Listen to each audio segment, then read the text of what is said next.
Hello everybody, this is Sarah Griffith. Welcome to day 4 of our Instagram training. Today we're going there. We're talking about hashtags, and the big question is to hashtag or not to hashtag, and why the hell do you even do it? So my answer to you is simple: growth and connection. That's what hashtagging is all about. It's connecting with other people and it's helping you to grow your business. So when Instagram first came out, they used to allow you to put up to 30 hashtags on your post. And everybody was always like, that's so spammy, don't do it. Like, they were really against hashtagging. Then we went through a phase where everybody was like, yeah, do hashtags and put them in the comments section of your post. And then they switched it around now, and now they're suggesting that you put it in your post. So just like all types of social media, the right answer is constantly changing. So we're going to just quickly touch on it real quick in case you're completely new to it, in case you've been living in a bubble and you're on Instagram and you haven't been using them. Basically, a hashtag is going to be something that takes your particular photo and it archives it with other people's hashtag of that same word. So for example, maybe it's mom life, maybe it's whole foods, maybe it's superfoods, maybe it's whatever. It's going to put you with that grouping basically. And so the reason we want to do that is because oftentimes people will search a hashtag and just scroll on it. And what they're doing is they're trying to find people on that tag who have a similar interest to them, or they're doing a similar event or activity, or they're talking about a similar topic. And what's going to happen then typically is they're going to sometimes start following those people because they have some type of common interest with them. So one of the mistakes that people make now is that they don't use them. And so I'm going to tell you that if you're here for growth, you need to use hashtags. I'm going to caution you that you don't abuse it, but I'm also going to caution you that the hashtags make sense and that they're relevant.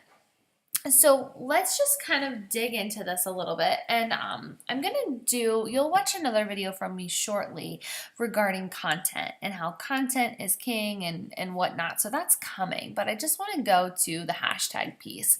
I want to talk to you about using overused hashtags. So for example, I'm going to type in hashtag mom life.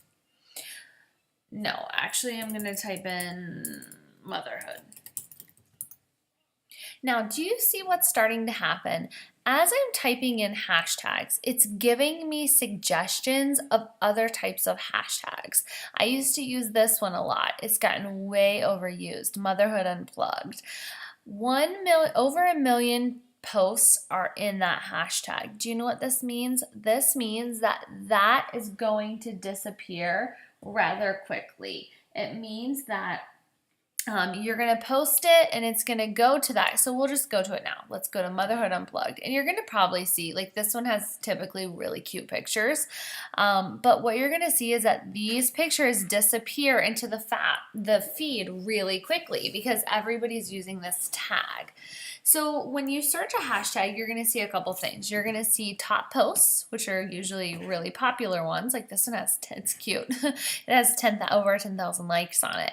But then you're going to also just see most recent. So if you're on Instagram, one thing you can do is you can look at most recent and interact with them, because those are people who could still be online right now and they may see your interactions on their stuff. So then again, could create a follow back. So, but like I said, I'm going to encourage you to not use overused hashtags simply because your hashtag is going to disappear way too quickly. And I'm also going to discourage you from using a hashtag that has nobody on it. Like, some people used to think it was cool to make up their own hashtag. Don't do that. It's a waste. It looks stupid and no one's going to see it. Same with hashtags regarding your brand. And this is like a total new, like I call it a rookie mistake. So I will often see, and because I work in MLM, so I work with Beachbody, we'll just use them as an example. I see new Beachbody coaches making this mistake a lot, and they're hashtagging. I'll just show you. Let's do it. Let's do hashtag Shakeology. So there's a lot of posts. So if you look at hashtag Shakeology, what are you finding? Are you finding coaches? Yeah, you are. Look, these are all rookies. These are people who are posting about Shakeology, hoping that somebody's going to go scroll through here and be like, you know what, I want to be drinking Shakeology and I'm going to buy it off of this person. That's never going to happen. All this is doing is putting you into a category with other Beachbody coaches. And guess what? There's a lot of picks here, so I'm probably not going to pick you. I'm going to pick somebody else. Does that make sense? So you don't ever want to make that mistake. Like, even I've seen other, like, I'll use Plexus as an example. They do this all the time. Plexus. I think that's how you spell it. Hashtag Plexus. Or we'll do, I think they call it the pink drink. Let's do pink drink. So hashtag pink drink. Now I may get the Starbucks. Oh shit, I am getting the Star. Here we go. So like, look, they're just hashtagging their drink name. That's not a good idea. And look, they have no likes. That's not a good idea. You don't want to hashtag your product or your program. You want to get unique with your hashtags and talk about the picture. So let's go back to my profile. I'm going to scroll down a little bit. And here, let me go a little bit deeper because you guys haven't seen my profile. We'll just use this for an example as one of them. So this is a product that I used. I'll show you my hashtags that I used. So my post was, turns out what will heal your lady parts after birth will also do wonders for your feet. Making use of my postpartum leftovers. Best thing I've ever used to make my feet soft. Earth Mama brand, if you're having a baby and have dry feet, snag some. You'll thank me later. And then I like to use these little dots because then it's not right in the text. You don't see it right away. So then I put it right here, and I don't do a ton. Like, I'm not doing 30. I'll do like just these couple ones, and then that will, again, put my photo with those collections. Now, these are ones that I like to have, like, so for me, I'm really a fan of collections that have like between 30 and 80,000 tags or less.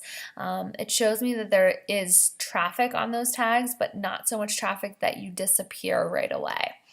After you do your Instagram or your hashtags, you can also, like, I always tag brands. Like if I'm wearing something or using something, I will tag that brand in hopes that they will feature me on their account. So after I do the hashtag, I'll use their name as a hashtag, but then I'll go in and I will also tag them. So this brand is one that I've tagged, and what can happen to you, which is kind of cool. Let me just scroll. I may have to scroll deep. I don't know how big their account is at this moment, but I'll talk while I scroll and see if I can find it. But what will often happen is that if you're lucky, they will take your photo and they will feature it on their account. That in turn helps you, because what's going to happen is this is like a little bit of a vulgar, some of this stuff is like vulgar, not really, but just like a little graphic here for this video. Okay, so but what's going to happen is they are actually, here I am, here's one of them. So this was mine. So what they're going to do is they're going to take your post and they're going to share it on their page and they're going to tag you. This is a really great thing, because then what you can do is you can look to see who liked it. And then whoever liked it, you're going to go and you're going to follow them. And they're going to look at your stuff and they're going to be like, oh, there's that chick whose picture I saw on so-and-so's website. So it's really key if you can get featured on an account with your photo. So tagging the brand is a really great idea. There's one, I'm going to show you. If you're a mom, you probably know exactly which one I'm talking about. If you've ever heard of Spearmint Baby, it's a great account. It has 161,000 followers. So for those of you who are wanting to be brand reps or whatnot for little kid stuff, this is a great page to be featured on. I have been able to get Gracie on this page twice so far. That's my little girl. But you take a picture of your kid using the product, and then again, use some hashtags, tag them on an account of this size. What you also want to do when you find an account that's super big, you want to go in and you want to shoot them a DM with your picture, or like share your post with them and be like, I'd love to be featured on your account. Most of them are going to tell you that's fine. We just share photos. We're not going to give you product. Is that okay? Like Spearmint won't give you anything. They'll just feature you because they know everybody wants to be on their page. But if growth is your goal, then who cares if they're not giving you something for free? They're basically helping you to find followers. And another thing that I often will do is I'll go in and I'll look. So this picture, they just posted it 2 hours ago. What I'll go in and do is I will look and see who liked it.